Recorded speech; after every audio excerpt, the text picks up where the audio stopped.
একদিকে তেহরান দীর্ঘস্থায়ী যুদ্ধের জন্য প্রস্তুত, অন্যদিকে হোয়াইট হাউসের অন্দরে হঠাৎই রণহুঙ্কার ছাপিয়ে সন্ধির গুঞ্জন।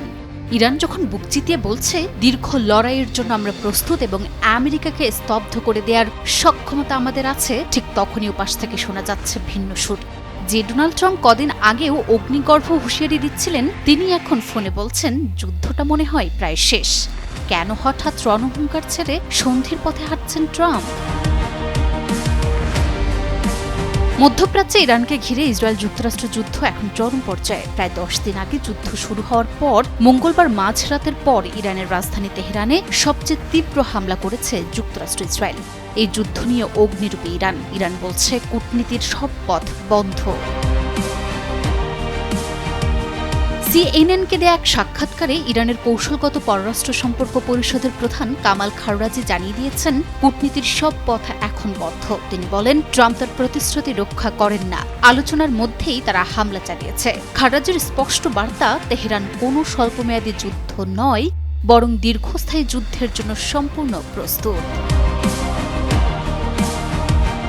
এদিকে যুক্তরাষ্ট্র ও ইসরায়েল যখন ইরানের সামরিক সক্ষমতা ধুলোর সাথে মিশিয়ে দেওয়ার চেষ্টা করছে, ঠিক তখনই তেহরানের ভাণ্ডারে থাকা গোপন অস্ত্রের ইঙ্গিত দিলেন ইরানের পররাষ্ট্রমন্ত্রী।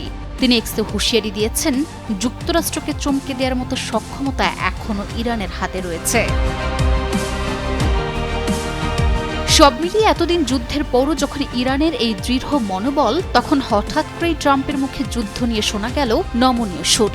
রাশিয়ার প্রেসিডেন্ট ভ্লাদিমির পুতিনের সঙ্গে দীর্ঘ 1 ঘণ্টা ফোনালাপের পর ট্রাম্প বিশ্বকে চমকে দিয়ে ঘোষণা করেছেন ইরানের চলমান যুদ্ধ প্রায় শেষ।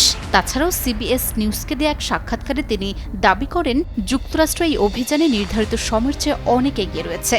তার ভাষায় বলতে গেলে যুদ্ধ পুরোপুরি শেষের দিকে। ট্রাম্পের যুদ্ধ শেষের এই দাবিকে উপহাস করেছে ইরানের ইসলামিক বিপ্লবী গার্ড বা আইআরজিসি। এক বিবৃতিতে তারা সাফ জানিয়ে দিয়েছে, এই যুদ্ধ কবে এবং কিভাবে শেষ হবে তা আমরাই নির্ধারণ করব, যুক্তরাষ্ট্র নয়। এই অঞ্চলের নতুন সমীকরণ এখন সশস্ত্র বাহিনীর হাতে। মার্কিন সেনারা চাইলেই এই যুদ্ধ বন্ধ করতে পারবে না। সব মিলিয়ে এতদিন যুদ্ধের পর, অনেক ক্ষয়ক্ষতির পরও ইরান কোমর বেঁধে প্রস্তুত যৌথ আগ্রাসনের দাঁত ভেঙে দিতে। কিন্তু এরই মধ্যে ট্রাম্পের যুদ্ধ বন্ধ করার কথায় বিশ্বজুড়ে প্রশ্ন, তবে কি ইরানকে দমাতে না পেরেই ট্রাম্পের এই সিদ্ধান্ত, নাকি অন্য কোনো চাল? এখন দেখার বিষয় কূটনীতির টেবিলে যুদ্ধ থামে নাকি পরিস্থিতি অন্যদিকে মোড় নেয়।